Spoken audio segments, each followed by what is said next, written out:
All right, there we got sound. We got sound? Yeah. Fantastic. All right, we can hear everything going on in the background, so don't say anything you guys don't want to live forever in infamy over there. So, there he is. There he is. It's the Boomer King. Hey, guys. Hey, how you doing? Hello, Mr. DeRucci. Whoa. Hey. Yeah, so you're Papa Q tonight. Papa Q, yes. Papa Q. How you doing? Well, surviving. Well, that's about as well as can be expected, right? Right. Yeah. So you survived the snowpocalypse of 2020? Absolutely. I had my share of the slipping and sliding. Yeah. Well, actually contributed to the tollway. To the tollway? Got cut. Yeah. Well, it can happen. It can happen. So, if you haven't been stuck in a ditch in Minnesota, just keep driving. Eventually, it'll happen, right? Well, that's what I've been experiencing. Stuck in a ditch.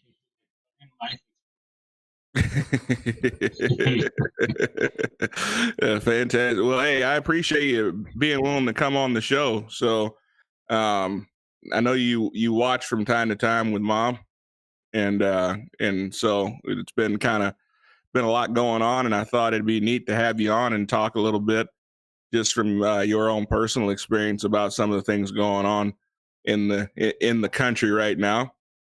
So you have a unique background that I don't think most of the folks on the that regularly view would know. So yeah, so we'll just jump right into it. So one of the things I was looking at is this week we were talking with Doug, and the one of the things that we were talking about was the governor of Texas coming out and saying that he did not want to accept any more political refugees. Said that Texas kind of had its fill on political refugees.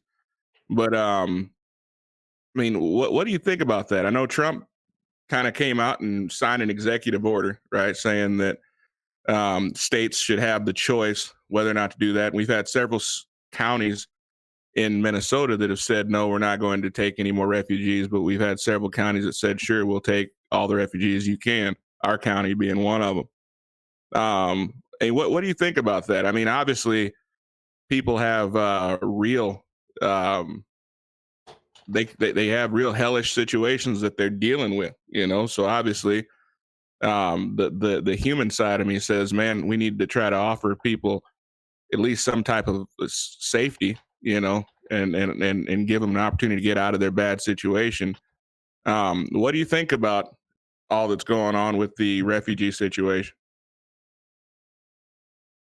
Well, what I would say right now will be my personal opinion. That's why we want you on, Pop. We want to talk to you about your personal opinion. It doesn't represent the views of any group or any organization.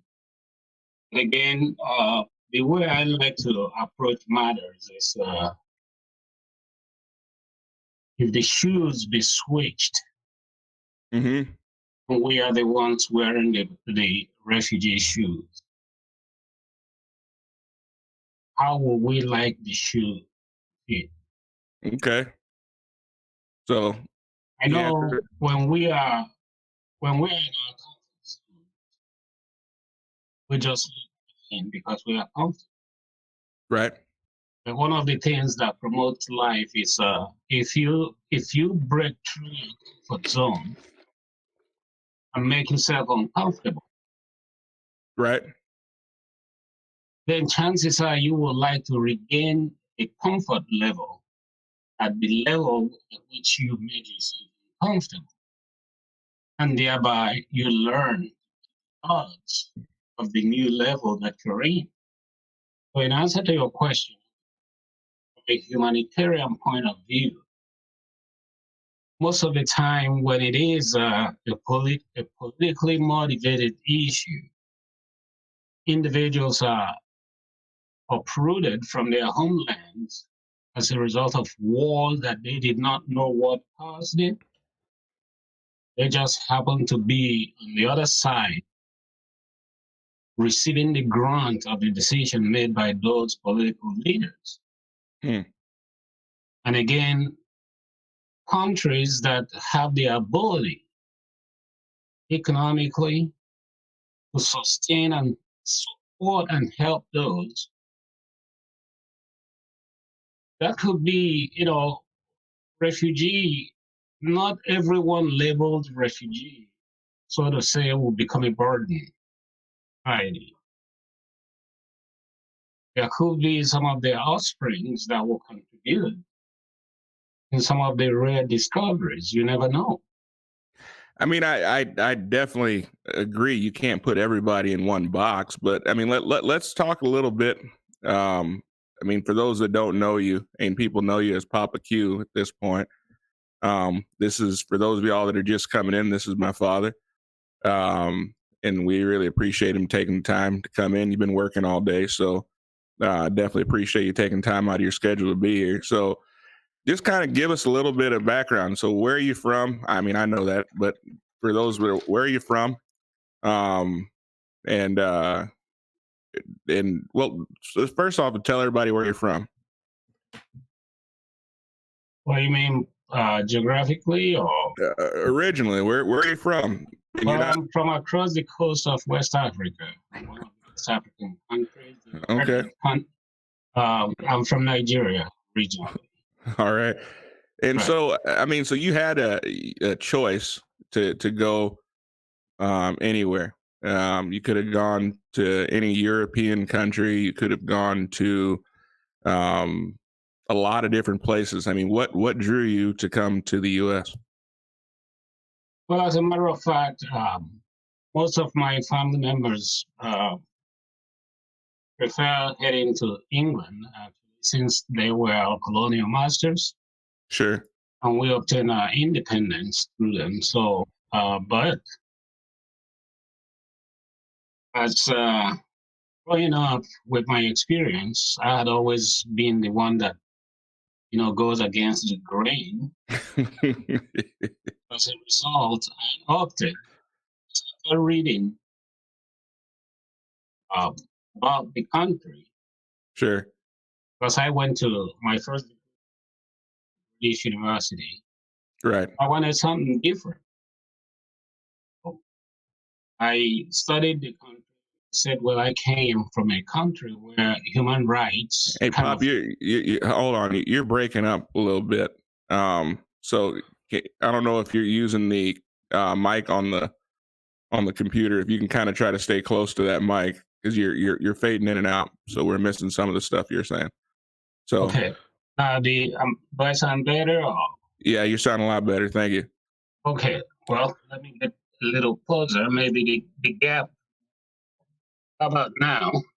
All right. Perfect. Okay. Well, basically, I looked at where I come from and compared it with where my family members. It's really didn't see much of a difference when it comes to individual rights and laws. But one of the things that drew me to the U.S. was that this nation is a nation of law, where everyone, in parentheses or parenthetically, is heard and given due legal representation, if let me be allowed to use that term.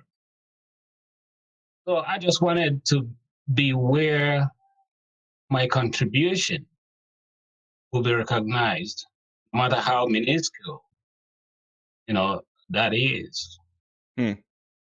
So that's one of the, and again, the second factor was that the foundation was built with a Christian background. And those were the key things that drew me besides my academic pursuit. Yeah. So being in Nigeria, and I've had discussions with people on this show, kind of talking about, my grandfather, your dad, having kind of a Muslim upbringing, but you weren't really raised with that. You were raised around it, but weren't raised. Um, well, I guess I don't want to answer that question for you. I mean, so how is that the mesh? I mean, I know you were raised more with Christian upbringing because of grandmother, right? That's correct. So so with that drove you to want to come to a nation that you felt was going to have a Christian. So I mean, there was a lot of obviously there were a lot of Muslim nations that you could have gone to and been successful. And anywhere you went, you were going to be successful.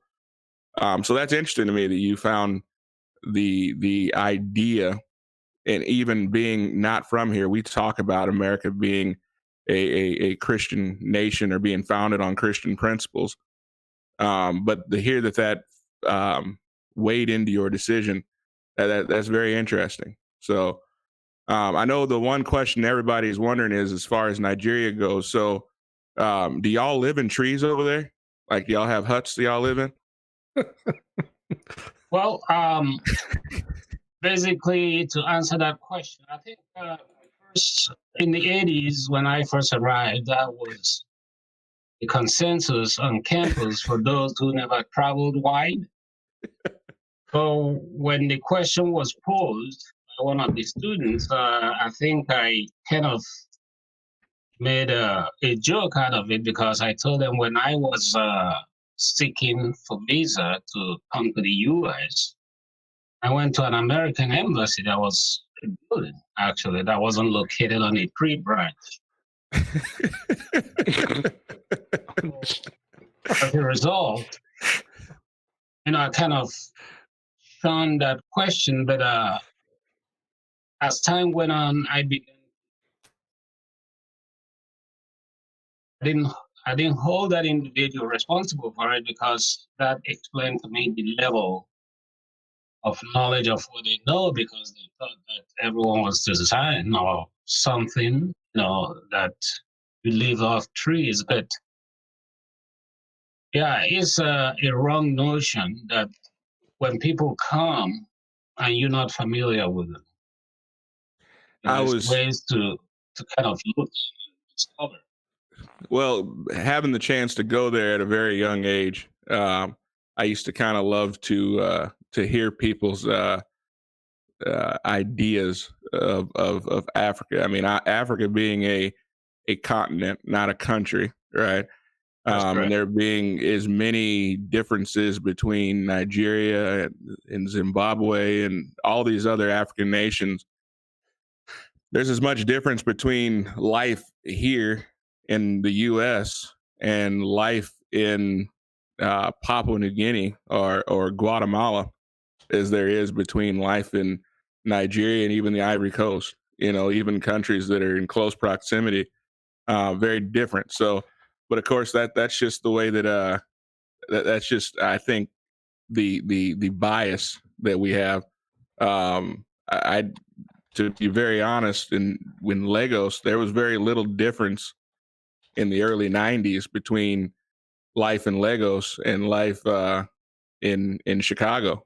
I mean, as far as technological advances, um, the my uncle didn't have air conditioning in the room that I was in, which was that was a big adjustment. Right, and if you Spoiled Americans. you look at it, the issue there is when you look at the weather condition, and also we are very close to the ocean. People have the notion that every evening, once it's 4 o'clock, the temperature drops. 4 p.m., then they open up their windows. So if you are poorly acclimatized, I would say that Houston temperature periodically is way hotter or warmer than of Lagos at the time. But again, when their body is so used to it, like for me, when I used to play soccer there, I never knew how hot it was until periodically we wear those ice jackets where they load ice blocks, in your jersey so that you can play through without having heat stroke. Right. So yeah, the air conditioner in Nigeria at the time was a luxury, actually. Well, I remember my cousin saying, "Oh man, that's a nice breeze. That's a very," and I'm thinking, y'all must be feeling something different. I'm not feeling it. But of course, in all fairness, at the time that you and I went over there, it was very well. It was wintertime where we were coming from, but it was still in the 80s there. So, uh oh, okay, all right. Well, she are we gonna get an appearance from Mama Q also?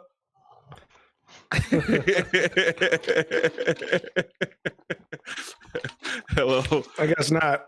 I guess not. So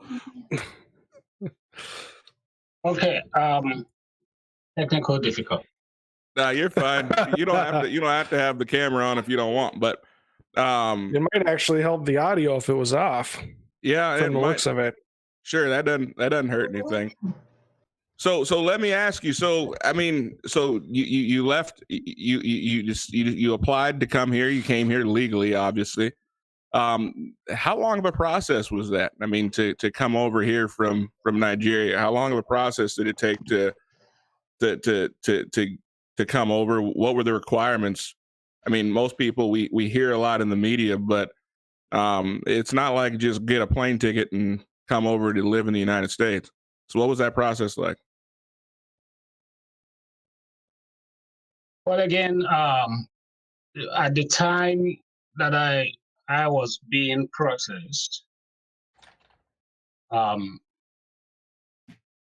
my family had their own requirement. My dad did have a requirement for each and every one of us. He was 12 of us, 8 boys and 4 girls. And she stipulated that prior to you must have a degree from an indigenous university or local university. So that one, I believe, as a young high school soccer player, I started preparing for that after I did my research.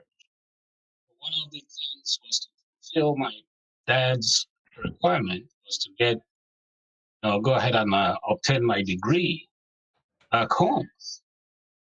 And right after obtaining my degree, I started applying for visa. My first day at the embassy was just to present, my application,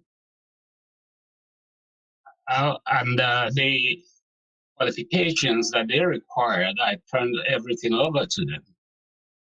So I was surprised to be invited for an interview, probably because I showed some financial standing that I would not be a burden to society. Did I receive the visa? Come here. So 2 days later, I was given a number, and at the end of the day, because we have to go there early, because the number of people looking for visa at Elite Crescent, that's the location of the embassy. It's not on top of a tree, but a building. So I was re-invited for interview, and upon getting there, I was told what to bring: financial statement, admission to the college here, and the possibility to pay my fee this a year. So I furnished all that information, and by the time the day was over, I received a multiple years visa, a total of 4 years. So in those days, the Nigerian naira was Right. worth more than the dollar, correct? That's correct. It was $2 to $1. Okay. Yeah. So you could save money a little faster too. What's everybody peeping around the corner? Is that's not mom, is it? Oh, that's Lexi. Okay, because Stephen Powell just sent me a message and she said, and he was a little worried that mom stopped feeding you. He said because you've lost a lot of weight. Huh? What did you say, though? I said Stephen Powell said he was worried about you. He said because it looks like you lost a weight. He was lost a lot of weight. He said it didn't look like mom has been feeding you lately. Well, one of the things, quantity is not usually the best. You said what? Quantity is not quality. That's quite contrary to what we were taught, that the more, I wouldn't use a derogatory term, that the more chubby you are,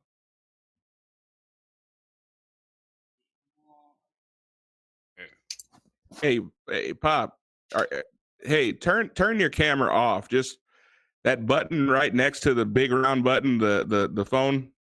Just shut the camera off and just use your voice. Okay, shut. Oh, actually, no. That works fine. Okay, okay. You're better now. Okay, Lexi. Oh gosh, that is 9-day difference with voice. Yeah, Okay. Thank you. All right. Okay. All right. Yeah, Stephen Powell. Basically, I remember when we went on vacation to South Padre Island.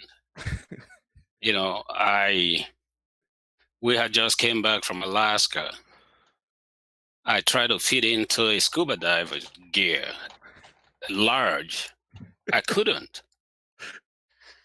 So I was frustrated, and I finally fit into an extra large. Well, you didn't. The funniest thing at that time was I said how I weighed myself. I was about 210 pounds, and I mean at my height, 210 pounds. I was just like a boulder, And we had a running back, AP, and AP weighed about the same thing. I said, how come I weigh as much as he does and he makes more money? So I get angry and decided to trim down, Well, in all fairness, you were up in Alaska, so coming from Alaska, you didn't need as much winter weight going down to Texas, right? That's correct. Because when you're in Alaska, you need some layers, to keep you warm. Yep. Yeah. So in all fairness, so Stephen Powell asked the question. He said, "What made going back to the Nigerian naira? What made the naira so valuable?" Well, at the time, the Nigeria was number 3 or 2 in OPEC. Okay, and they were very strong in oil. Okay, oil production and export, and at that time, Nigerians were responsible for managing and moving the oil. Okay.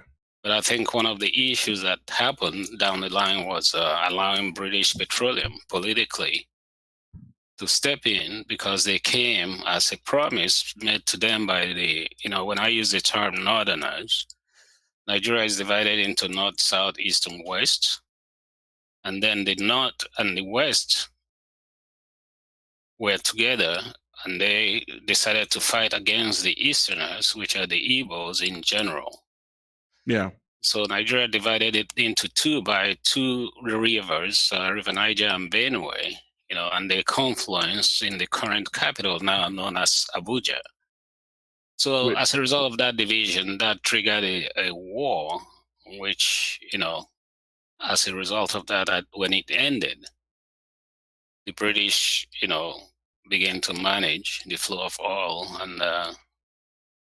and the rest becomes history, because when Nigeria refused to comply, I think the currency was devaluated at the central bank. So when you were, during the time of that war, I mean, I don't want to get into talking too much about that, but I mean, obviously it was a civil war. During the time of that war, you were very young, but growing up and being an adult now, um, was that the primary fight? Was it because of the oil? I mean, was that would you, or do you think it was more religious in nature, or what brought that about? Well, at the time, I was a young lad, didn't know much about politics, Sure. but I lived up north in the midst of that's a Muslim area. That's the area now that not Boko has and all the other, Boko Haram and right. yeah, okay. So they started burning churches, and then started actually killing Igbos, plucking their eyes, sometimes just rendering the men useless. Mm. So as a result, it was kind of considered genocide at the time. And then we were forced to, you're talking about refugee, we were forced to flee from living in the Muslim area, which was where we were born. And then we have to take refuge on the east side. So, and just so people can understand, Papa was a well-to-do man, a very prominent man, right? I mean, so That's right. this war not only touched people of no means, it touched everybody, right? It touched everyone, yeah. My dad was responsible. He owned his coal mines that supplied Nigerian Railway Corporation of coals. And he owns quarries, where they actually use mines to shatter rocks, Sure. and get those stones that you put on the railroads. Yeah, he owns some quarries. As a matter of fact, he was one of the larger employers, where we were born. Yes, and he managed to escape through the help of his workers that he used to pay, because they wanted him safe with the intention of him coming back when the skirmish is over and continuing the business. Wow. Right.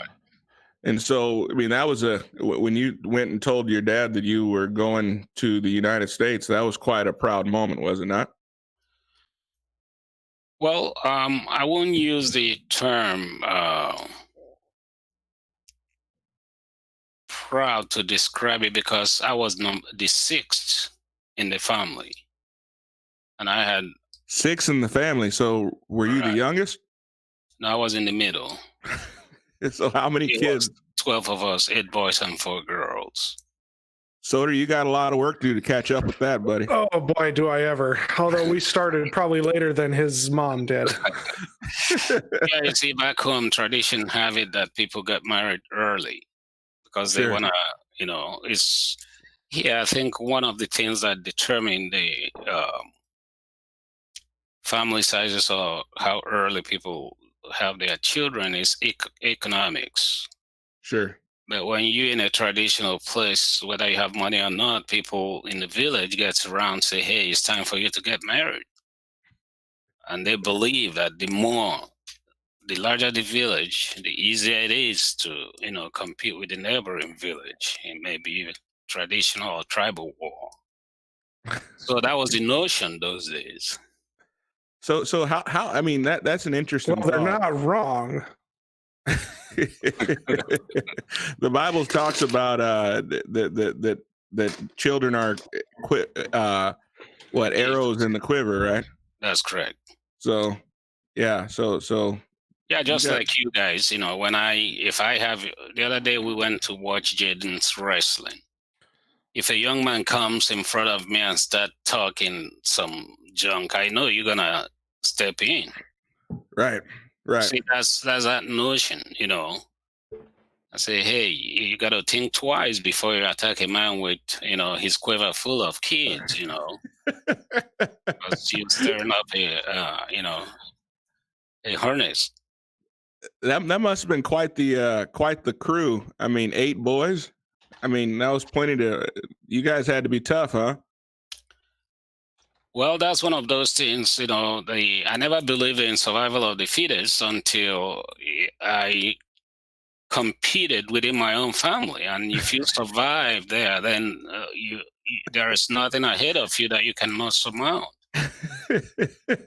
just getting through dinner time was a fight, wasn't it?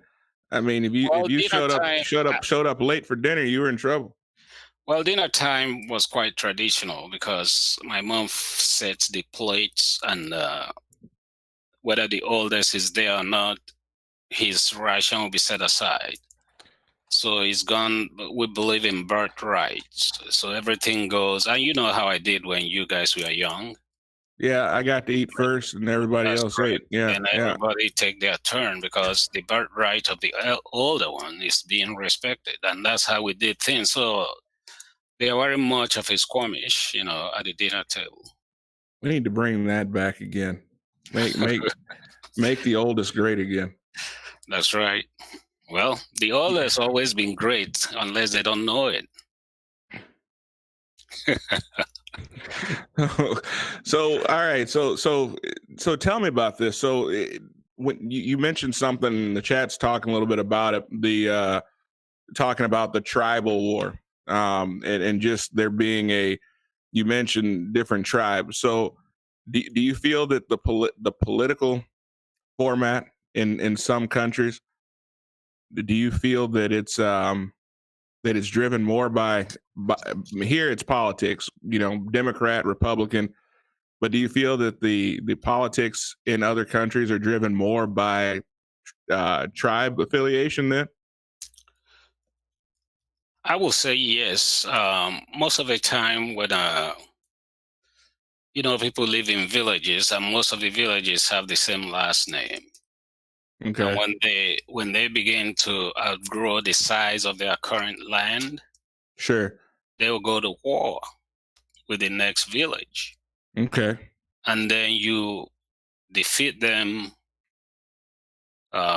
make them work for the other village. And then one of the ways in those days, I'm talking of decades of history, one of the ways to settle is to, well, you saw in the Bible when the Israelites are taken captive, they take the strong men, right? Right.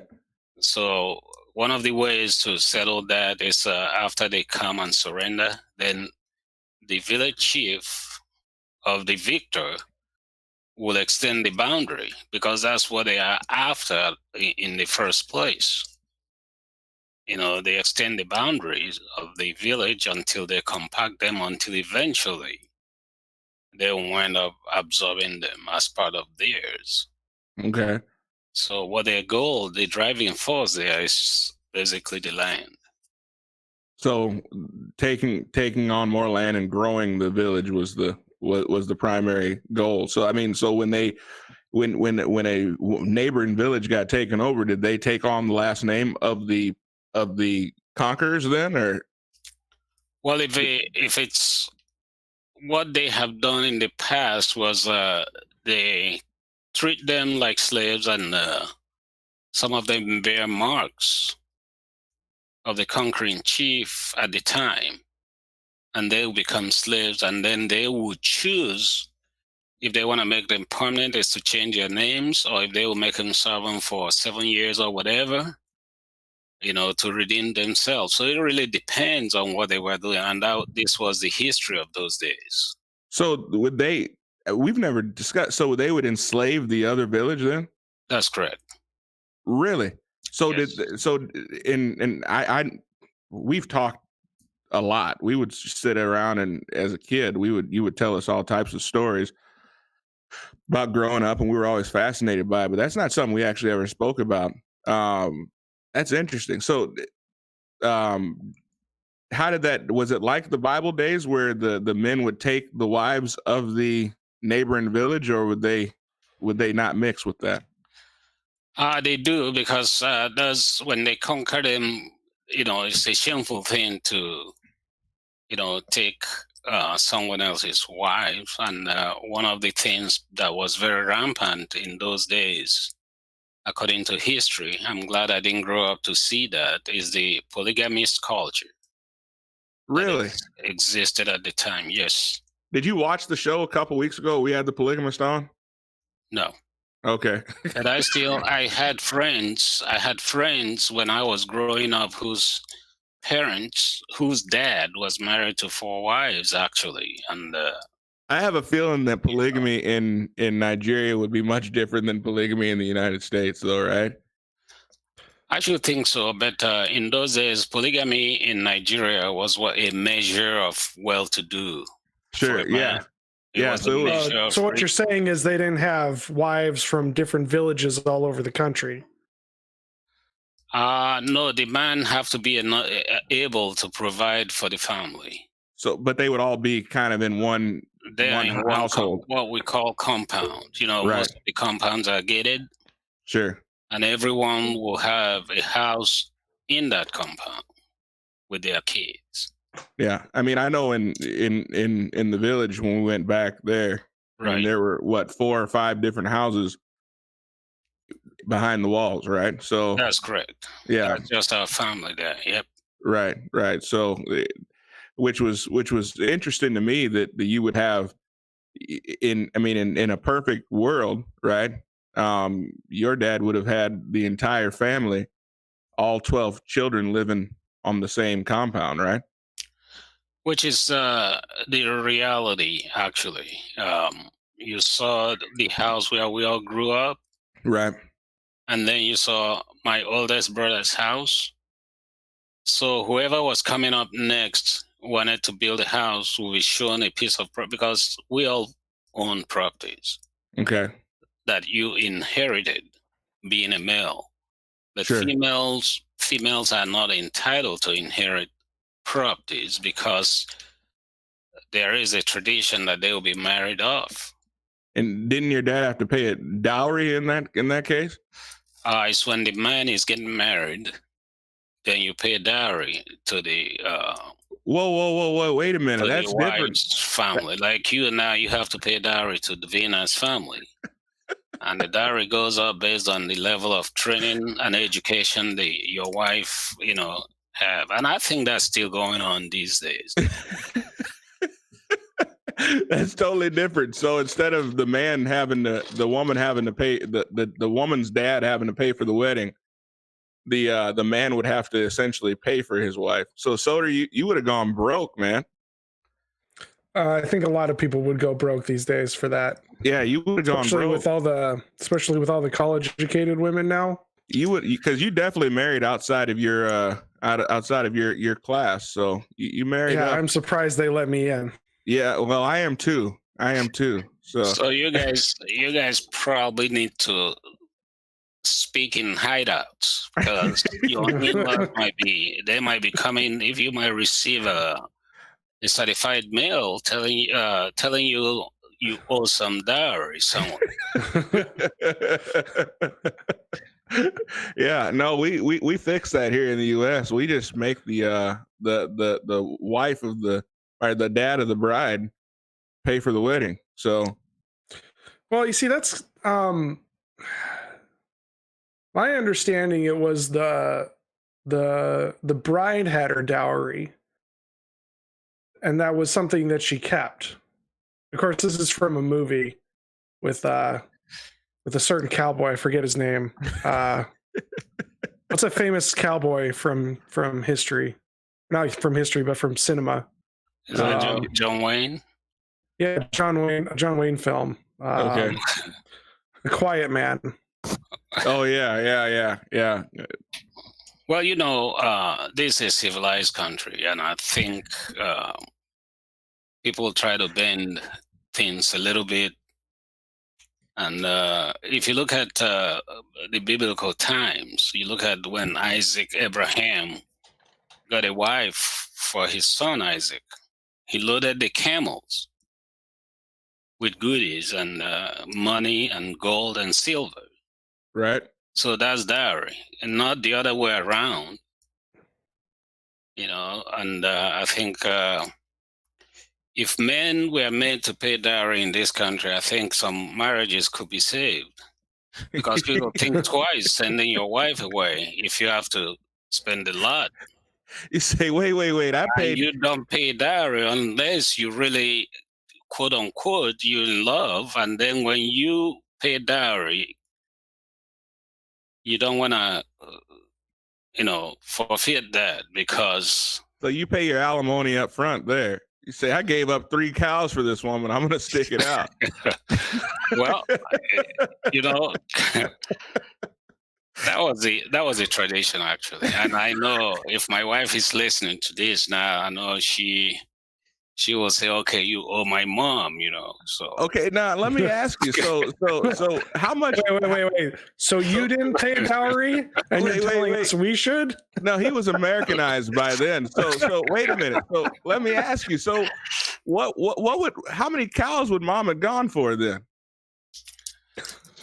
Well, your mom probably would have, been a college graduate and stuff. If her people were back home, they would have asked for, actually in dollars, she would have, by the time you complete the ceremony, this is no joke. You're looking at one is you're going to bring a cow to the elders of her village. Right. That's just for eating, it will be slaughtered, and they just, before they even say yeah or nay to you. And then, so whoa. So you could bring a cow, they could eat the cow and still not give you their blessing? Well, depending on how rich you are, some people who are not rich will go with goats. Okay. All right. But even still, like you could feed everybody and they could still say no. No, the cow was the ceremonial. After everything is completed, that's the time they cook, and then the 2 villages will agree. Okay. People get dressed and, like the wedding in biblical days, weddings last for several months there. Okay. The feast, yes. Wow. So that's a heck of a party. So what how many cows, what would the dowry be for mom? I don't know what it should be by now. No. Let's not. No, y'all got married a long time ago. So, right. So come on now. What would it have been back then? Every dowry is being negotiated. Yes, it's not set on stone. It's being negotiated. So it'd be things like, well, she's the middle child, and everyone else has been married by now. Wait a minute, Soder. Hold on. No. I'm curious. I want to know what my mama would bring for. No, I'm. You're not getting off this easy, Dad. Well, put this in modern day terms for us. What would a great woman like my mother go for? You see, these days, this is a nation of Google.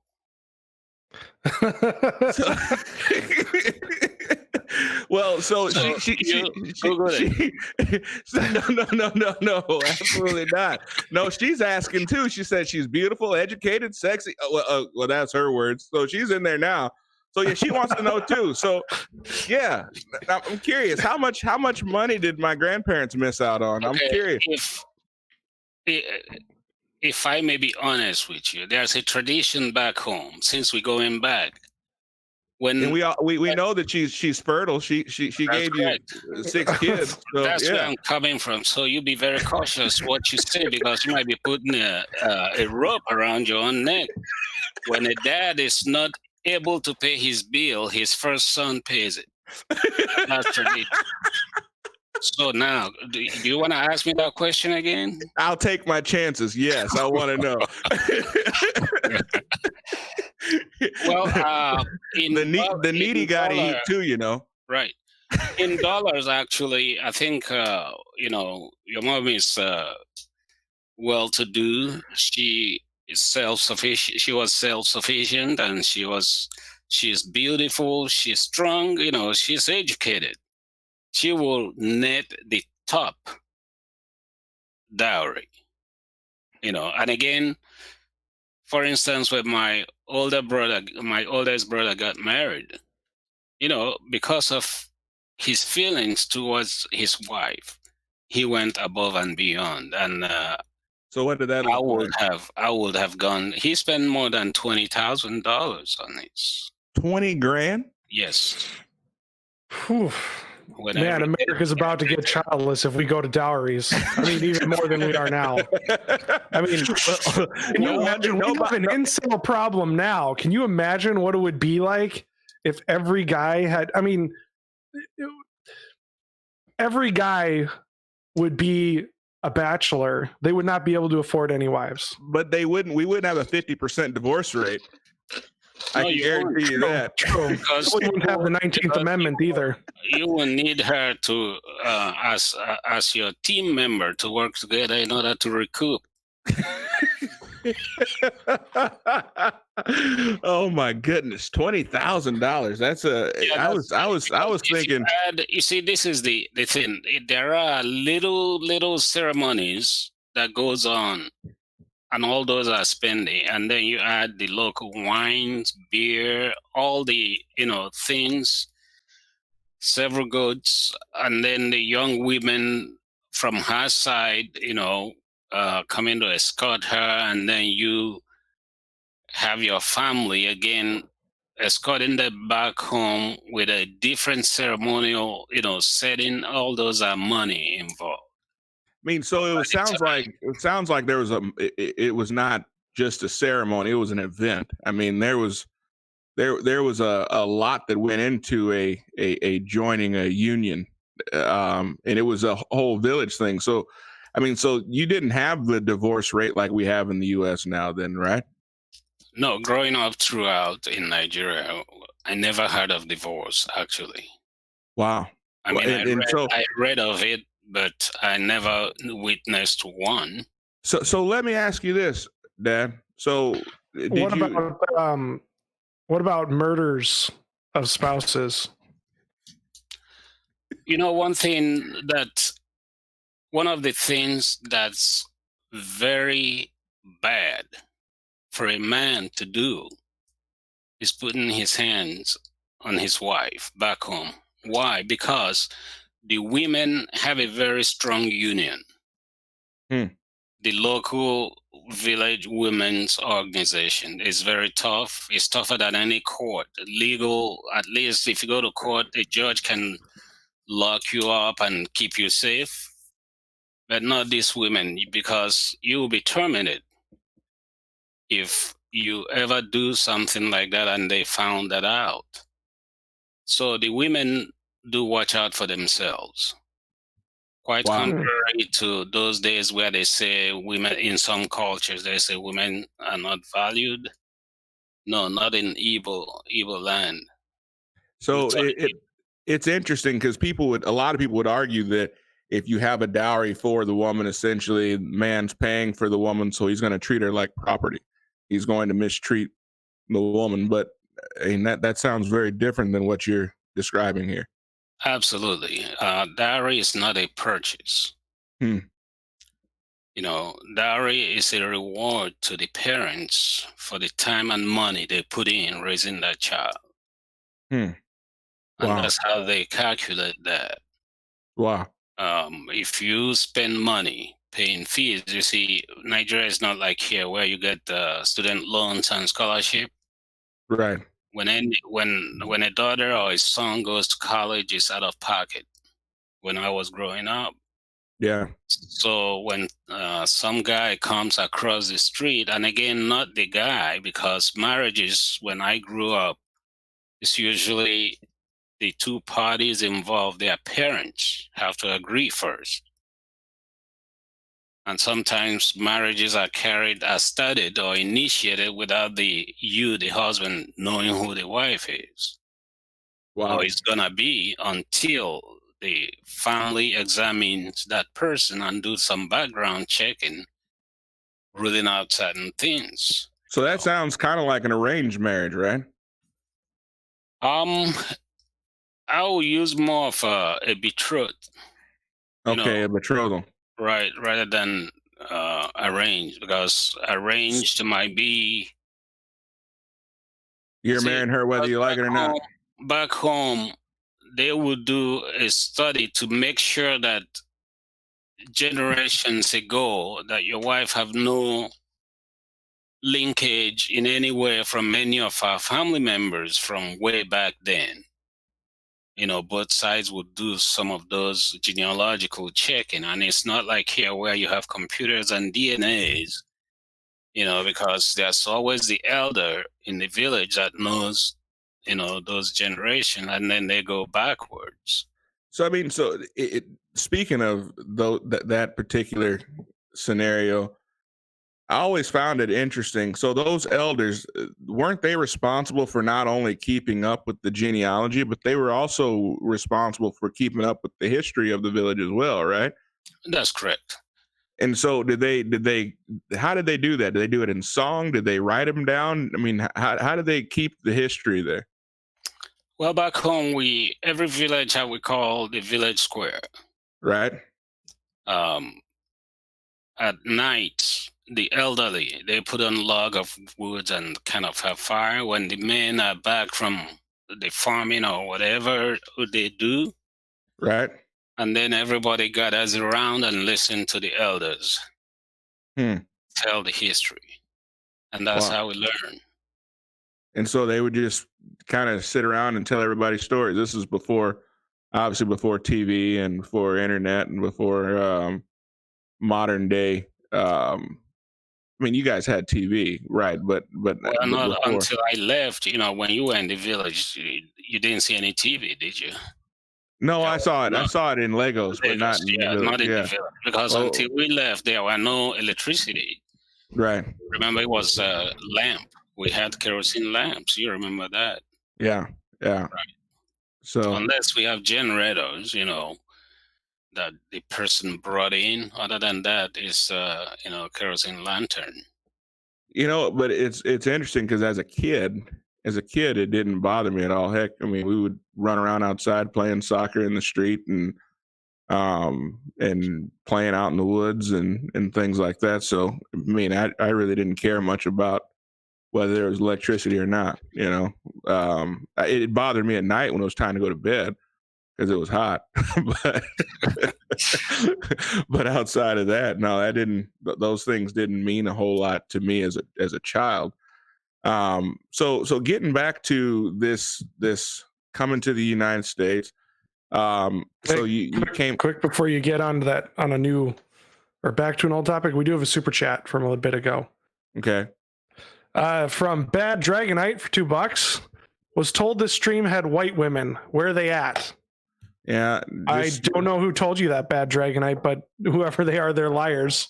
Well, the closest thing would be Soder. Sorry. So you're stuck with Soder this time. Hey. What? Well, you're the closest thing to it. I guess in the background. Maybe they're talking about diet Soder. Oh, maybe. Diet Soder supposed to be on? No, she's actually going to bed. However, I have some children knocking on my door that I need to say goodnight to, so I'm going to be off a little bit. Well, go ahead and shut off the camera if you want. But so what made you decide to come to Texas of all the states, and what was it about Texas that drew you?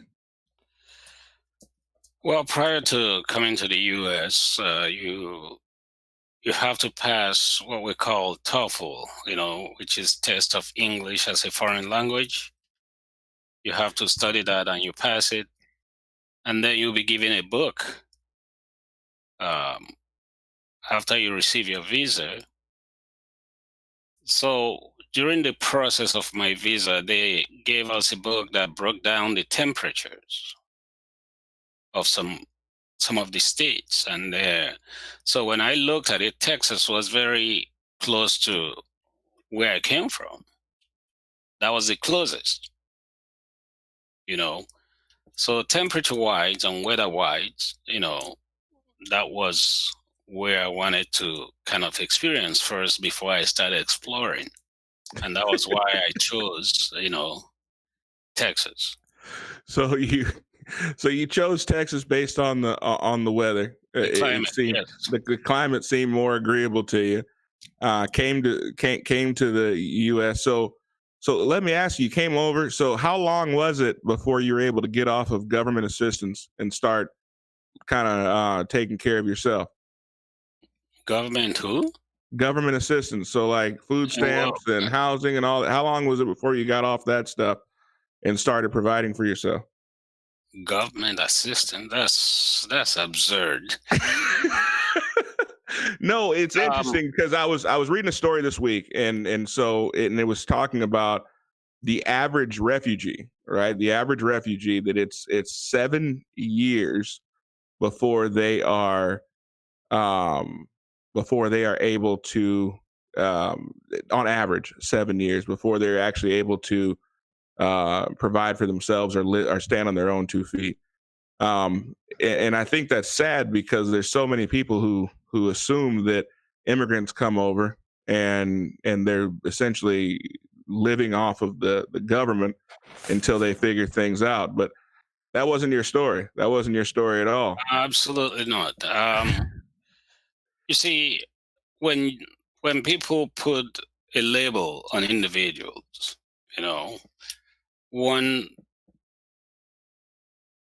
I did have a plan prior to coming to the U.S. Right. And I was financially suited to pay my fees at the time as the requirements of those days were. So when I came to the U.S., I did not depend on anyone. And again, being the fact that, we were advised, coming from a village, and then all of a sudden, a village that you see a car maybe once or twice a month or so when a relative comes back from the big township, and then coming to a place like my port of entry was Dallas. When I got to the airport, I thought the whole world was there. And I checked in, through the customs. It was so crowded that I say, man, different people in the world, So, answer to your question, I wasn't dependent on anyone at all because when I came in as a student, I had a student visa. And I had already declared to the country prior to obtaining my visa that I will not be a burden to society. So when I started schooling, though the major I had in mind, after completing the part of that, I had to change my major because I have to stay legal on my visa. Having a student visa, I wasn't supposed to sit out of school waiting for open admission for my actual program to start. But you already had you were already a chemist before you. That's correct, pharmaceutical chemistry. Okay. Yeah, but before you ever came to the U.S. That's correct. Right. But again, I cannot get a job with that without getting recertified here. Sure. At that time, so. But being in pharmacy school, I used that to work on campus because that's what my visa only allowed me at the time. So I worked as lab assistants to research professors on campus. So I was able to recoup some cash through that to supplement what I already had, But that wasn't enough to pay for your college education here in the United States. So, I mean, did you take out loans? How did you pay for your college education? I did not take out any loans, so I worked. Basically, I worked. I did not. You worked and went to college at the same time? Yes. I had at the time, I did jobs for our professors on campus. If you add it up, I had 3 legal jobs at that time, basically around the campus, which is only where I was, limited. So 3 legal and how many illegal? There's none illegal because I'm joking. I have to stay legal. But the issue there is, in answer to your question, I never filled out a form for loan or anything. And when I went to school, we used to compete for academic scholarships through drug manufacturers, as long as your GPA is above 3 and 3.0, or, so they will, give you scholarship for that period. And I had a foreign student fees, and mine was about 3 times what it is for an in-state. So I was able to take advantage of that. I told, a friend of mine that also received the same benefit was, if all it takes is for us to stay up at night and keep our GPAs up, and they pay your fees and give you spending money on top of that, then we're going to write it as far as we can. So, and we did. I wrote it until my final year, because you become disqualified when you get to graduate level. And So, yeah. Go ahead, Soder. Yeah, I did not. I didn't say anything. Oh, okay. I did not take out any loan. I paid cash for my school. I'm so, and I, obviously I'm setting you up. I know the answer to the question as far as that goes. I'm very proud of who you are, and very proud of the legacy that you left to your kids, because we've all, growing up, we always felt like we had big shoes to fill, right? We didn't have a whole lot of excuse. I know one of the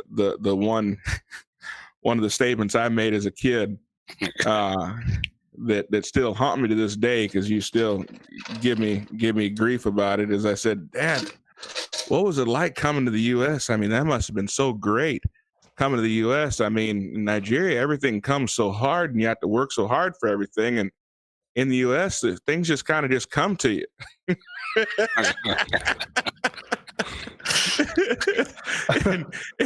and he literally looked at me at that moment, sort of like he wanted to slap the taste out of my mouth.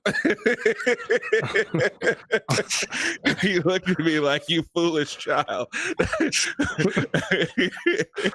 But I hear so much about, especially in this election cycle, and talking to different, or listening to different people, and they talk about how they want free college tuition, and they want tax or tuition free college.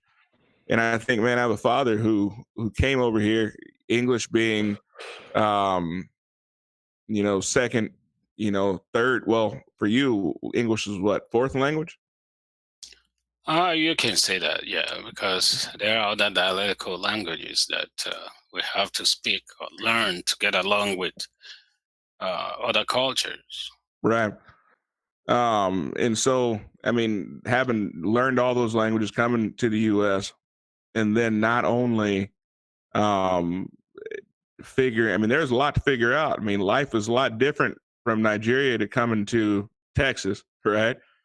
And figuring that stuff out, and actually getting enrolled in school and going to college, not for a basket weaving degree, right? But for a profession, for a professional career, to go to college and to keep your grades up while working 3 and even sometimes 4 jobs, if you include the paper routes, right? That's correct. That, to me, that sounds like the American dream. It really does. Not the working part, but to attain life today. That sounds like the American dream. And so I wanted you on the show just because I know that there's different people in different times of their life. Some people are raising families, some people are still in college, some people are just starting in their careers. But you're an inspiration to so many people. And I'm not saying that because you're my dad. I'm proud of you because you're my dad, but I'm proud of you in general.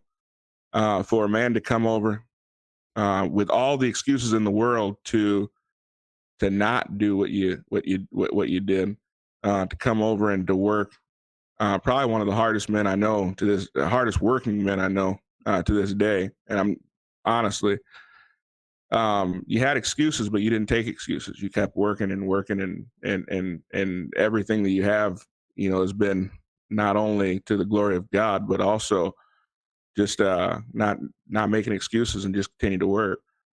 And now being a grown man and having my own family, yeah, you're right. Nothing comes to you easy in this country.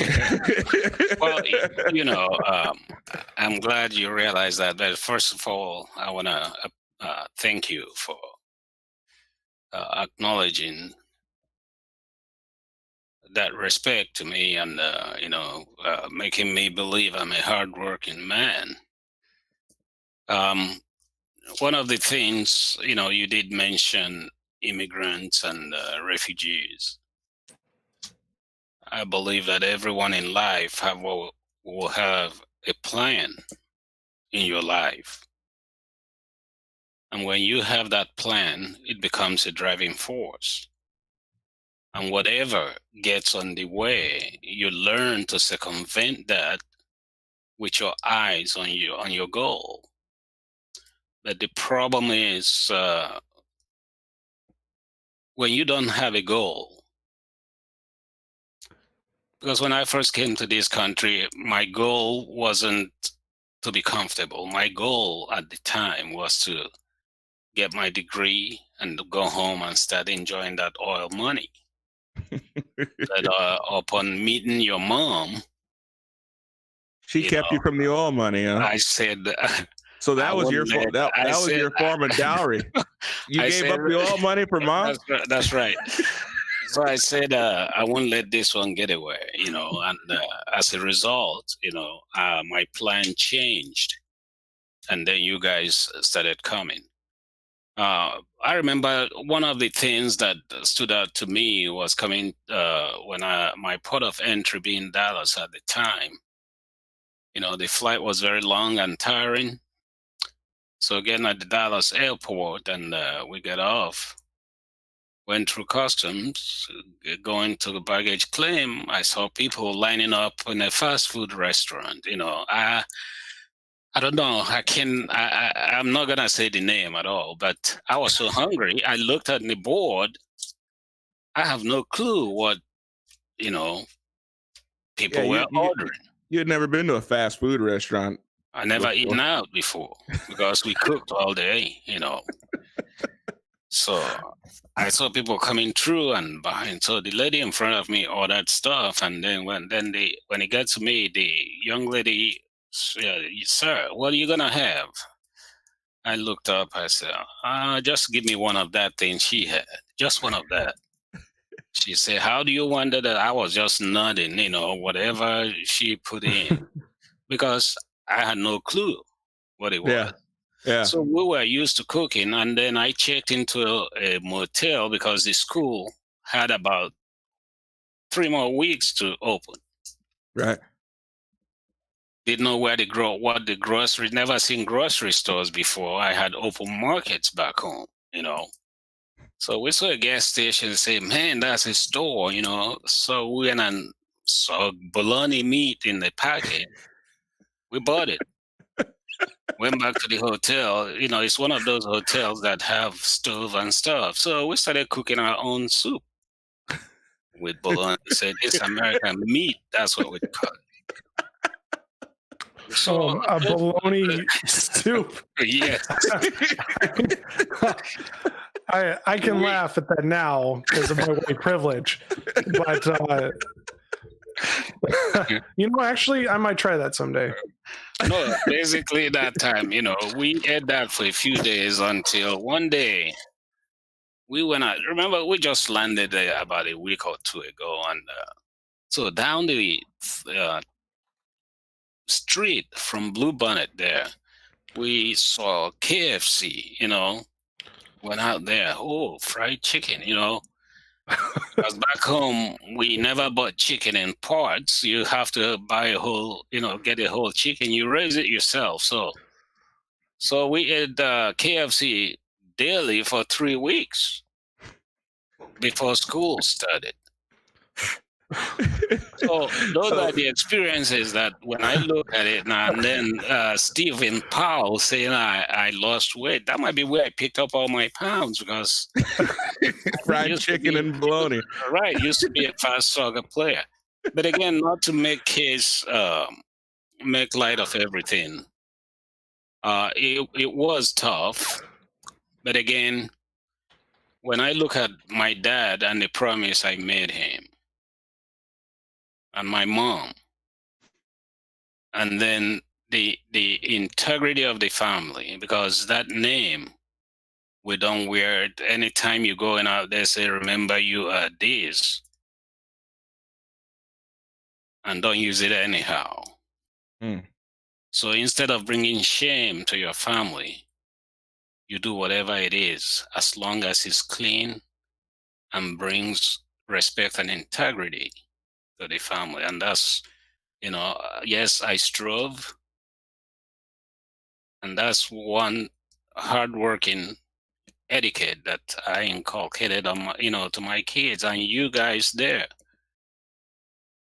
That hardworking. It's like it's a song that we used to sing. I said that the bud, B-U-D, may have a bitter taste, but sweet shall be the flower. So you may work hard and struggle, but when your hard working pays off, you will look back, you don't even remember the hard working anymore, because you are beginning to reap the benefit of that. And that was the driving force for me. So that's I don't think we even have the time to unpack all of what you just said. It's fantastic. I am proud of what myself. I mean, you have sons that are lawyers, sons that have gone business school, sons that have started their own business, sons that have gone to the Naval Academy. I mean, you have kids that are nurses. I mean, you've raised a family that have not only made, I would hope, with him not being with us anymore, but made your father proud, but also grandchildren and great grandchildren that would have made him proud, and that all started with a heritage, with a name, and that's such an exciting, that's a neat thing to see. It really is. And I know growing up, we were always we had to be the trendsetters, right? You didn't allow us to allow someone else to set the tone for us. If everybody else was wearing jeans and a t-shirt, we were going to wear a tie, right? That's correct. But that was the expectation. The expectation was always that we were going to be the best version of ourselves, and that's, and I've tried to instill that in my own children. But with that being said, though, there's a few other things I wanted to discuss before we went. I mean, I'm proud of your story, proud of what you instilled in us, and some of the other boys have been on, Justin been on, Christian have been on, and we've dox them. They don't know which is which and who is who, but I suppose. But it's funny because we've shared a few stories about you a little bit, and had some fun. Always respectful, but so take us from you came to the U.S. You picked Texas because you felt like that was the best climate, and then you wind up in Alaska. How does a Nigerian choose to live in Alaska? And let me say this to the chat: if he had his way, he would be back in Alaska now. So he absolutely loved Alaska, right? And enjoyed it. What drew you to Alaska? Well, one of the things, again, if you go back to my family upbringing, coming from a family of 12, 8 boys, 4 girls, you have to learn to take up challenges. You have to step out of your comfort zones periodically. Being a soccer player to a certain degree and level, I begin to look for things that are different. Mm-hmm. Just trying to conquer the challenge that's different from what I'm used to. And I think that's one of the driving forces where I wanted to be the pioneer coming to the US from my family, because I don't want to follow the trail someone had already blazed. So going to Alaska, actually, after I met your mom in Texas, and so graduated, I got a job in Chicago. And by then I used to play soccer with, I think, former Houston Rockets, Akeem Olajuwon by the University of Houston there. He used to be the goalie. And we used to play around periodically. So I just get through playing a soccer match that evening, and I had an interview the following day in Chicago with my shorts and everything, running, picked up my bag, head to the airport in shorts. And you know what time of the year it is in, that time. So as we flew southwest, as the plane was up on the air, we got there announcing, okay, prepare for landing. I looked at the window, and it was white, all through covered. All I can see is smoke coming out of the buildings. I asked the lady sitting next to me, I said, what are those? He said, what do you mean, what are those? I said, what are those dust covering the building? She looked down at me and said, are you going to Chicago? I said, yeah. She said, boy, are you in for a treat? And I thought she was joking. So getting off the plane there in Chicago, it was cold and it was snowy. I said, so this is what snow looked like. So the car rental counter was right by the swinging door. Each time people walk out or in, the cold air coming, I ran, So I told them, look, I can't go outside and get the car. You have to have another plan. That's the time you have to walk outside, go to the parking lot of the rental car and pick up the vehicle after they gave you the key. So I said, no, I can't do that. They say, okay, what? I said, I just need to get a jacket or whatever. So they called me a cab. The cab drove by the door. That's the time, airport. So when the cab drove by the door, I just jumped in and went straight to Macy's and bought. Because all I had was my interview, pants and shirt and tie. That was it. So now in Chicago in the middle of winter. So you bought you bought your first jacket at what? At 20, 26, 27 years old? Yeah, just about that. Yes. Yep, because in Texas we wore shorts, So I remember that day. I said that was a very challenging and painful experience for me. Yeah. So snow became one of those things that I would not let beat me down, because actually I was defeated almost that day. So I have to go back to the airport again and get a rental car. Right. And start. How did you get past the TSA without a ticket to get into the shops? There were no TSAs that time. I don't believe you. You've always had TSA. Do you mean at the airport? Yeah. At the airport, whenever you go, you can't get past like the ticketing area. You have to have a ticket to get past the security lines. How did you do that? You mean going to Illinois? Well, once you got to Chicago, And you found out it was so cold and you went back into the airport. How did you get past the security checkpoint to get to the shops? No, the car rental places are right by the door. But Daddy, that's interesting to think about. Yeah, there are adults that are tuning in right now. Okay. That don't ever remember people being able to walk up to the plane and see you off. Right. There are adults. Now think about that. There were no TX. Before you go to your counter, you get your ticket, you head straight to the plane with your people escorting you. And sometimes they will come in the plane and help you put your luggages up. Why I feel like we've lost something great. Absolutely. Yes. Oh man. Yeah, no, that's interesting. I remember people ask me, do you remember 9/11?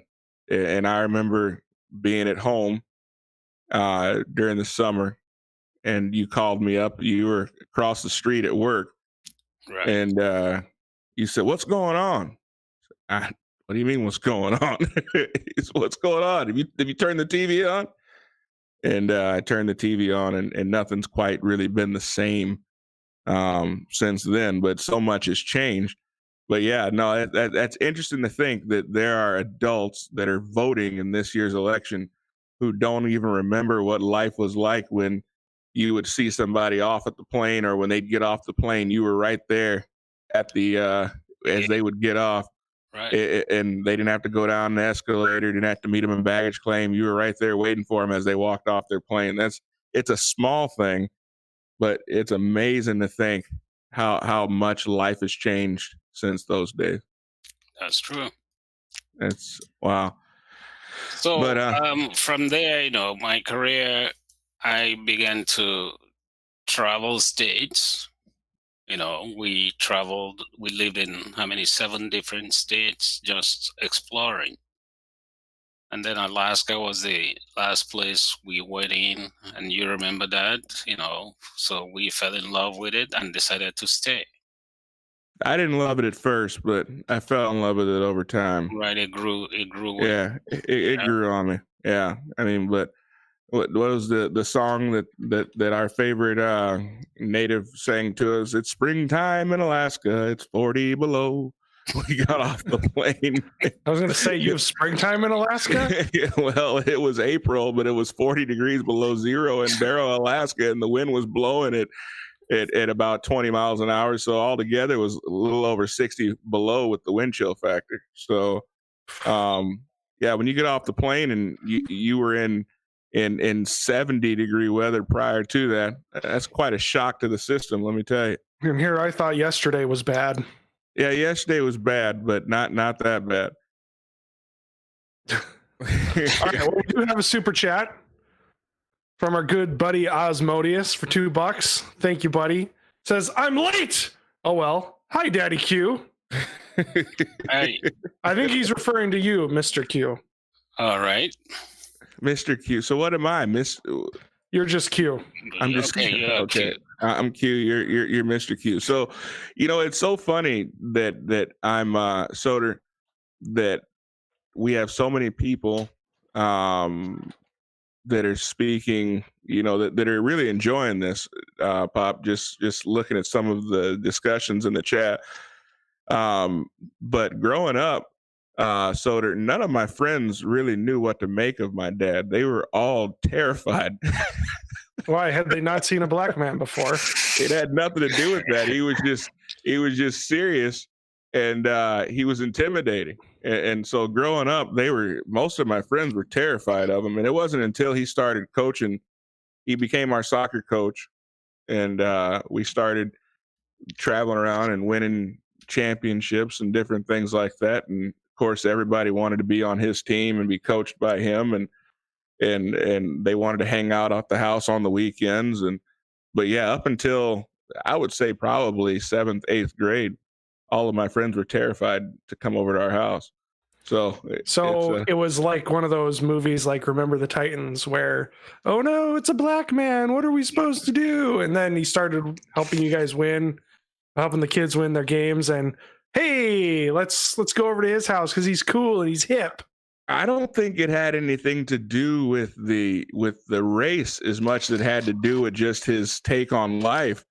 He was very, very to the people outside, he was very, very serious. Now, in all fairness, Dad, you have a very different sense of humor. And so I know you're gonna tell me about it. So, and so his sense of humor was it was an acquired taste, but once you actually got it, then you realized he was just joking around. But yeah, he would really get people going. So, but yeah, growing up, people would say, man, your dad is so intimidating. He's so intimidating. But it was funny because I'd say probably as a 5-year-old kid, I would ask him if I could go. He's intimidating. Well, not to me. He was just Dad, but he would ask, I would ask, Dad, could I go to so-and-so's house? And I must have been about 8. And I had this friend of mine, Daniel, and I wanted to go to Daniel's house and spend the night. I was invited to spend the night. And we actually had a sit down, like a family conference over it. I mean, it was the simplest, looking back on it, the simplest of requests. And so Dad says, let me ask you, what is this friend's name? And I told him. He said, and why do you want to spend the night? And I was like, because I don't know, he's got a Sega Genesis and it'd be fun. He says, what is it about Daniel's life that you want to implement in your life? I'm like, a Sega Genesis? I'm like, I don't know. He says, well, anything that you can't do between the hours of 8 in the morning and 8 in the evening, you don't need to do. And so he was very much set against it. Wait, did he just tell you not to sleep? No, not to sleep over. But it was so funny because up until I was in high school, the question was always, if I had a friend or somebody I wanted to hang around with, the question was always, what is it about so-and-so that what characteristics do they have in their life that you want to implement in your own? And I mean, it was an annoying question. I absolutely hated that question, right? It annoys me too. But I had similar questions growing up, and I always wondered. Oh, sorry. Go ahead. I'll go afterwards. Well, no, I'm just saying. But it did teach me a lot about friendship, though, as an adult. And I guess the message was to ensure that you are surrounding yourself by people who are people with attributes that are worth emulating, right? Because what is the saying is that you are the sum of your 3 closest friends, right? So birds of a feather flock together, as they say. And it was annoying as a kid. It was annoying as a teenager. But as I've gotten older, I've really sought to surround myself by people who have not just similar interests. I don't really care about that as much as people who have attributes in their life that are worth emulating. And I know that sounds weird, seeing as how Soder is a friend of mine, but yeah, I know. That's what I was wondering too. It's like, what on earth is going on here? But I say that tongue in cheek, buddy. But so we had a similar upbringing, though, Soder. So what were you saying? Well, one of the things that bothered me about it, especially as I grew older and started but going to hear speakers talk about how you need to surround yourself. Like, if you want to be successful, you need to surround yourself with successful people. Okay, yeah, but I'm not successful now. Why would successful people want to be around me? Was the question that kept entering my mind, right? Like, if I want to be this, business owner who's well-to-do, who's, a pillar of the community, their advice was to hang around those kinds of people. But why would those people who are taking that same advice want to hang around with me? And that always was a nitpicky little question in the back of my head whenever I listened to those guys. So I don't know. Kind of the same thing with my mom and dad when they told me stuff like that. I was like, okay, but I'm a terrible person too. Why would someone who's good want to hang around with me? Right? Like if I follow that advice, or if they follow that advice. Anyway, if I may jump in here, I know this is quite it's on the side, but when you raising your children, you want the core of the behavior that they exhibit be something that you inculcated in them. Because there are some bad or evil manners. You see, you know your friends, but you don't know their parents. You don't know what goes on behind closed doors at their homes. So your parents trying to protect you from those, because no two families discipline their kids the same way. What looked like discipline to you in your family could be termed something different elsewhere. So, and anything that a kid that's about 10 cannot do by 8 p.m., which means you sleep, right? Yeah. If you go to your friend, I put my kids to bed by 8. The goal to be with your friend is to play. So after 8 o'clock, do all your plays. I'll come and pick you up. So any of my friends who know me, my mother is a brilliant woman, very much so. But she's a little bit more raw with it. My dad is he explains things and talks things through. My mom, she just kind of puts it out there, right? And so my dad would go through this long explanation of, by 8 o'clock and blah, blah, blah. My mom just kind of put it like this, Soder. The only thing open, well, never mind. What's open after 8, Q? What's your mom talking about that's open after 8? Huh? Well, that's another. Does she know it's open? So anyway, I'm going to leave that. Grocery shopping after you went to bed? But so you decided you're going to go to Alaska. It was a challenge for you to be able to overtake. But let me ask you this. So what is it about America and the US that has been the biggest surprise to you? I mean, obviously you had these ideas about the US before coming here, and now after being here, what surprised you the most about coming to America? Well, recently there had been a move away from the core or the foundation for which this nation stood. For me, that's my personal observation. There have been a lot of things that are being twisted or bent.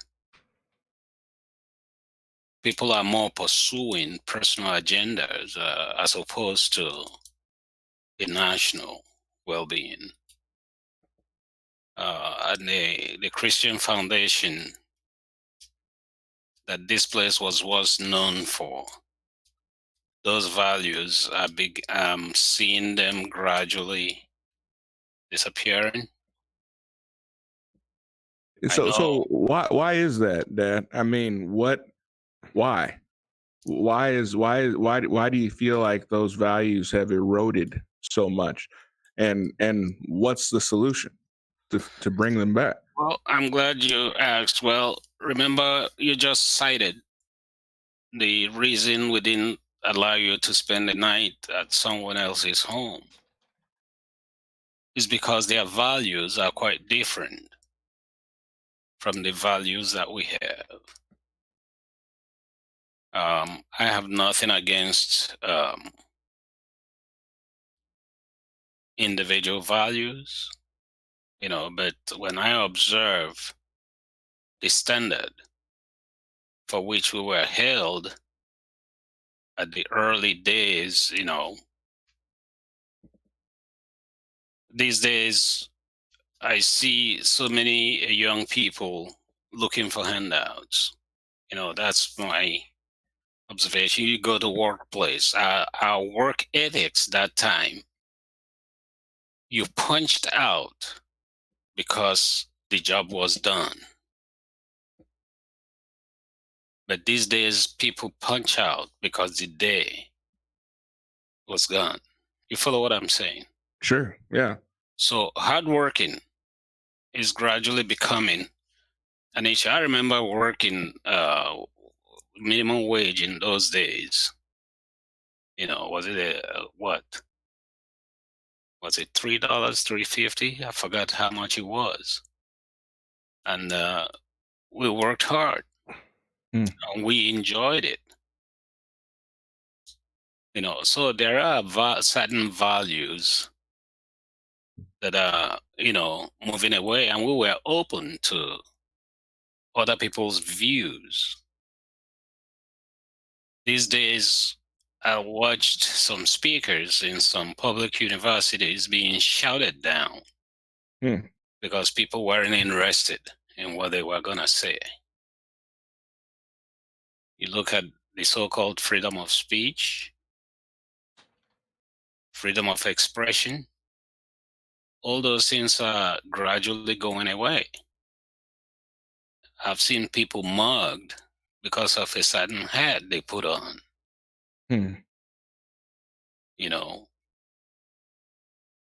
So obviously those things are major changes, but you haven't said anything or mentioned anything that I don't feel like we can come back from. But how do we come back to that place? How do we come back from that? Well, the problem there is when you have individuals of varying values, and I'm a traditional person where everyone's tradition is respected, but there is still a central tradition. Respect is gone away. The elderly, when the elderly of the society is being neglected or ignored and shoved aside because they are no longer useful to society, those, I'm not sure how you come back from those. You see, I grew up in a culture where family members took care of their elderly. We believe in community. And then because of that, wisdom is shared from the elderly down. And we have what we call individualism, which if I don't see you, I have to make an effort to come and see you. Then telephone comes in. These days, people are more. The gap is growing between individuals now. That face-to-face communication is dwindling away. You follow what I'm saying? Oh, absolutely. Like right now, we have a culture within our family here. We meet every Sunday and we have dinner together. You bring your kids and all the other boys, and that's how we maintain our family integrity. And that's a tradition we want you guys to foster it and grow it so that it becomes a tradition for us all. And then you guys carry on that when we are gone. But if you look at what's going on now, family cohesion now is kind of dispersed because we are in a age of technology, and I have nothing against technology, but it's becoming a substitute, for the elderly and the integrity. If somebody who don't know how to use a computer, then he becomes ridiculed, or she, you know. Yes, those are the things that you look at these days. Family get to the restaurant. Before we go to a restaurant, you see family talking together, waiting for their meal. But these days, go to a restaurant, everybody have their little cell phones, their heads down, nobody talking, you know. So those are the things that I see that are gradually, wearing away, and eventually is gonna lead to the breakdown of society. I'm all for convenience, but some of those things you can come back from, but others you cannot. So do you feel that those things, those values, do you feel like there is a means or a way to come back from, or do you feel like it's lost? Well, I think that's one of those things that you will consider sectionalized. There are still families that believe in core values, Right. that are still holding on to the old value system, Sure. that meet together rather than showing grandma that lives a block or two away from you, their grandkids on the screen. You bring them over, they visit, or grandmother or granddad visits, making those kids realize the cohesion in the family. But when young kids all they can do is see grandma and grandpa on the screen. I remember those days we lived in Illinois. We took trips to Arkansas to spend time with your great grandparents, correct? Right. You remember? And we spent maybe a couple of weeks there on vacation. Right. Can you imagine substituting that with, video chatting with them? No, it's not the same. It's not the same. At So all. those are some of the things that I feel that, people are veering away from. And young people are not using their brains anymore. And They're be not. careful, careful, Dad. You're starting to sound like a boomer now.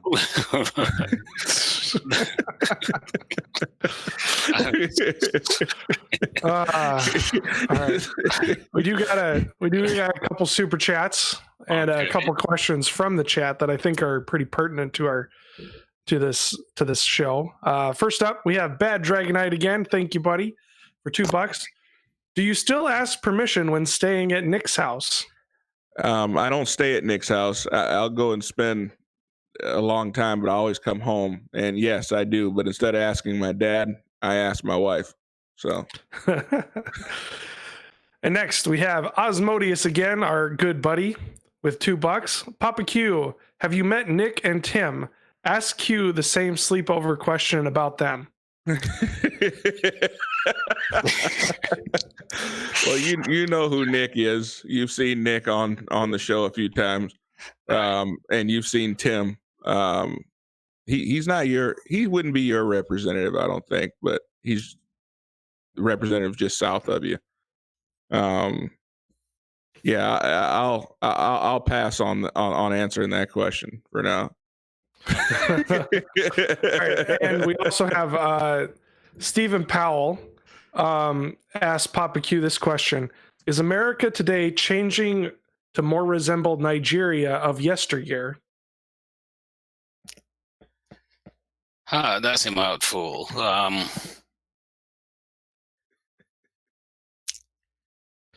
I will say yes and no.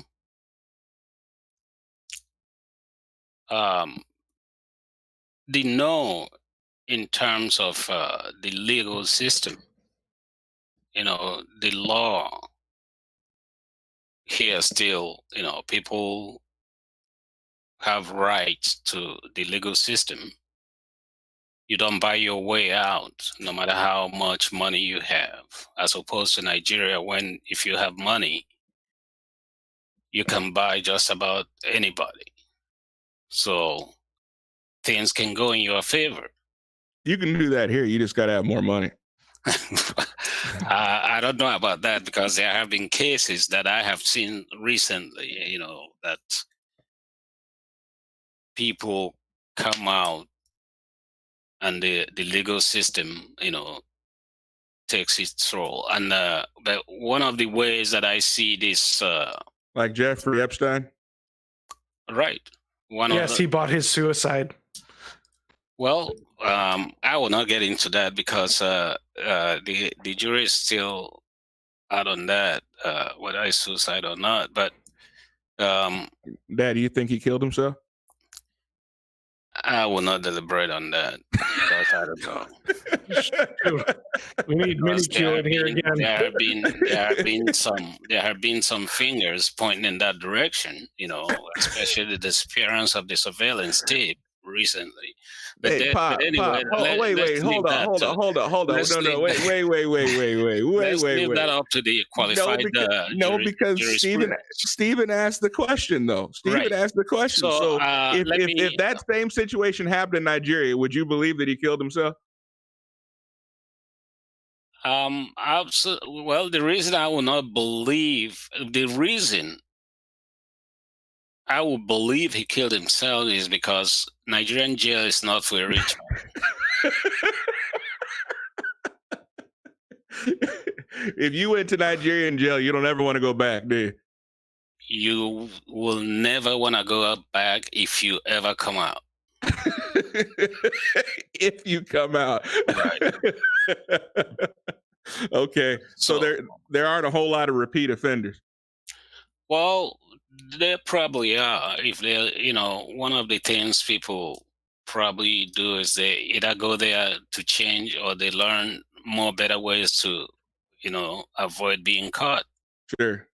So I really will not really get into that, but the truth remains in response to Stephen Powell's question. Yes, religiously speaking, I think it's more beginning to look more like it. How so? Because there are certain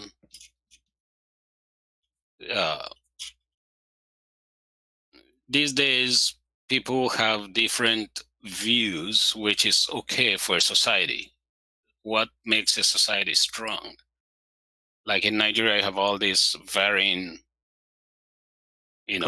cultures, and everybody's pulling in opposite direction instead of coming together. And now those varying cultures are coming in, and then instead of pulling together, is driving people apart.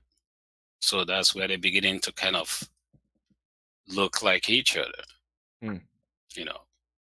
Sure.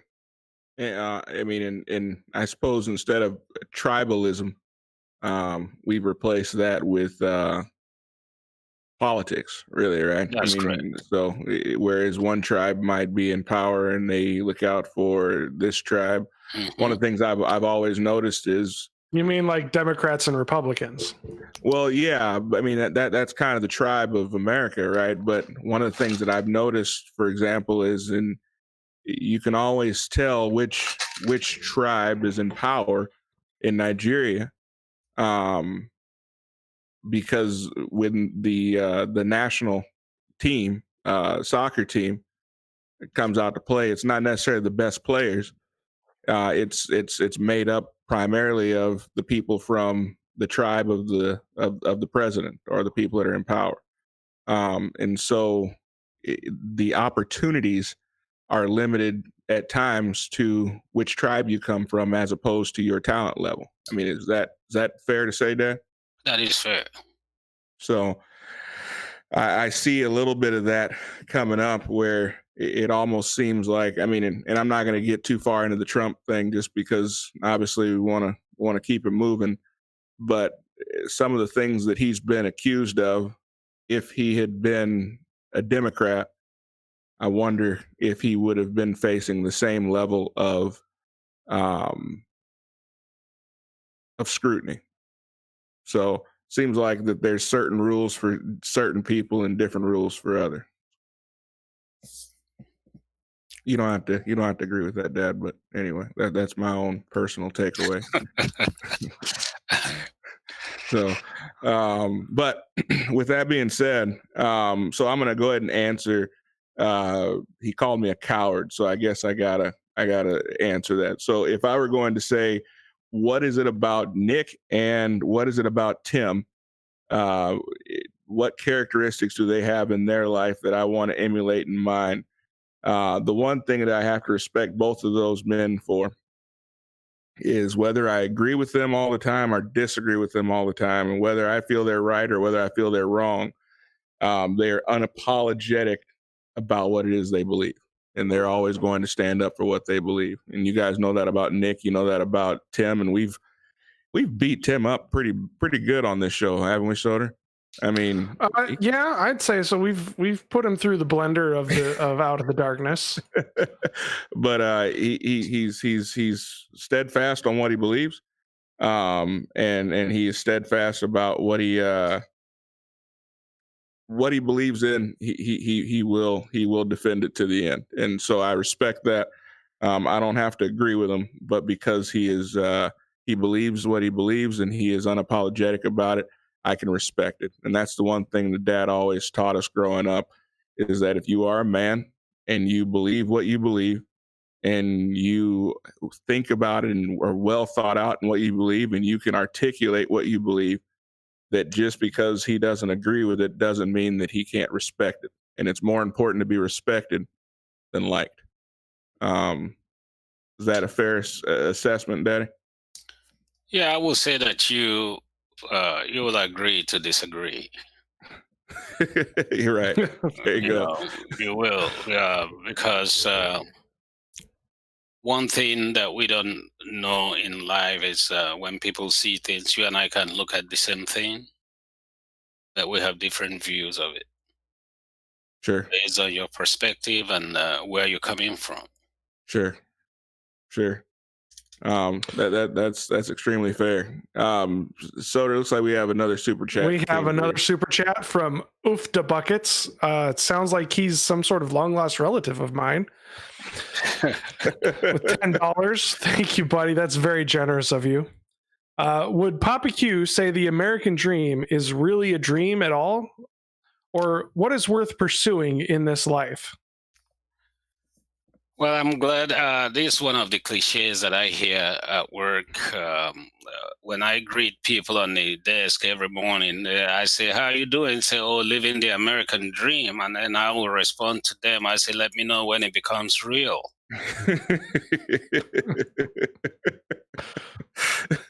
I thought the American dream was just to be left alone. Well, the term dream, I had a technician that tells me, when you're talking about dreaming, he said, "Dream on, that is free." You're not wrong.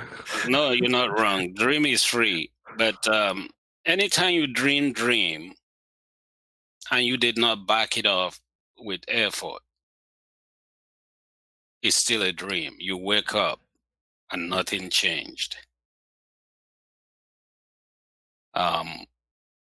People call it an empty dream, but when you dream a dream and back it up with action and try to bring it to life, then your dream materializes. People don't live their lives these days dreaming. I know dream is something that you put your mind on and you dwell in it on a daily basis, hoping that someday you will achieve the outcome of that dream. And if your dream don't have an outcome, I still consider it a dream. Yes, a lot of people have been deceived by this, dream. But looking at the Constitution, yes, you have the right to certain. You have some alienated rights. So when that right is ascribed, it's no longer a dream. It's your right. You don't dream about your right because it belongs to you. But any other thing added to that is a work that you have to do to bring that dream to reality. I know, sad to say, I if I grew up in this country, I probably would have been either an athlete or a football player of a sort. And now, at my age now, if I still sit down dwelling on that, I will tell you it's a dream. Right. So yes, there are the American dream that people don't believe that you have to work for. And when you work for it, it's no longer a dream, it's reality. You have to bring it to life. What was that? The wise man once said that many people don't recognize opportunity because it usually shows up in work boots or shows up in overalls and looks like work. That's correct. Absolutely. So that's a good perspective. That any dream is just a dream unless you're willing to put the work behind it to make it a reality. So, which is not something I understood when I was 13 years old, and saying that America, things just kind of came to you. So let me phrase that the way you said it. I remember you and I driving down. Do you remember the conversation there? I remember we were right over the bridge of McDonald's, right in front of Santa Claus' house. In North Pole. We were in North Pole, Alaska. Yeah. And we were heading to do men's work on Saturday. Yep. At Bible Baptist, right? Yep. So I was telling you what I have to do right after we leave. I say, because I have to work the following day. You said, Dad, I'm so sorry you come from a country where you have to work too hard for everything. You say, here in America, you don't have to do that because things just come to you. So I don't know if I should break. And, I looked at you and I said, and you had just this innocent look on you. I said, okay, well, I will remember that. So I just got home and told your mom. I've never seen you so disappointed in my life. No, I wasn't that disappointed. I said, my thought was only if he could know. I've been in the country for that long and nothing had ever came to me. And a 12-year-old telling me that things come to you. So maybe I was on the wrong side of the street, where those things don't come. So, but I still remind you, when I call you and you are at work till late, I say, well, let me know that thing come to you yet. Let me know when they come to you. Well, no, I'm still waiting. So, but guys, thank you, Dad. I know you've been working all day. Thank you for taking time to come on the show and to visit and talk. And I know a couple people have asked about having you on before, and so we were finally able to make that happen. So thank you so much for taking the time to come on. And I'm not going to keep you too much later. I know you have to work tomorrow and been working all weekend. So thank you for taking the time. Soder, do you have any questions that you I did have questions, but I was told they would not be asked. That's all. Okay. All right. He wanted to ask some specific questions about Biafra, so I told him that wasn't going to happen. Yeah, well, yeah. Well, maybe some other time on stream. But let me see if it's within the realms of what I can. Or maybe if I'll be re-invited, some other time, depending on what your ratings are. Maybe it's something that I will be in a position to answer. But if you give me the question, then I will kind of shake it a little bit and see if it's. He wanted to ask specifics about the war. So, and you and I had already discussed that wasn't something we were going to get into today. So, Right. Okay. so yeah, but maybe some other time, specifics. There are certain specifics I will be at liberty to talk about. But yeah, well, before we let you go, I think I just saw another super chat coming from Osmodeus. Oh, sorry. Oh yeah, we did. Osmodeus. Oh my gosh, $20. Jeez, man, you are an endless supply. It seems. He asks, says, you have a lovely family, Q. Thanks for coming on, Papa Q. Thank you. All right, Dad. Well, thank you so much for taking the time to be on. It was great to share you with the chat today. I until I get to meet some other people's dads, I don't realize how lucky I am to have you as one. So learned a lot, great heritage. It's think about this, guys. Think about this. And I know this is going to sound way out in left field, but I think it's hilarious that my father came over here from Nigeria, first generation African immigrant. And we were talking about this. We're basically the only people with our last name that live here in the U.S. are pretty much family, or at least from the same general area, right? Right, Dad? That's correct. And so it's very neat to think that, he came over, he essentially started a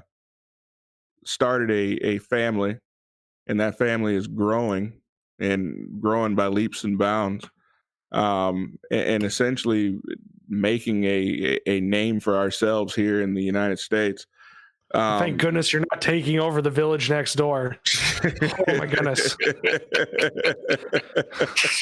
we kind of did, man. Who knows? Maybe one of these days, one of my sons will come and offer a dowry for one of your kids. I wouldn't be opposed to that. Yeah, of course. He's like, hey, that sounds like a good $20,000 payday. No, from the sounds of it, though, it was more like a party for the community, so I wouldn't really see any of that. No, you see the chunk of the cash, because you get the money comes to you.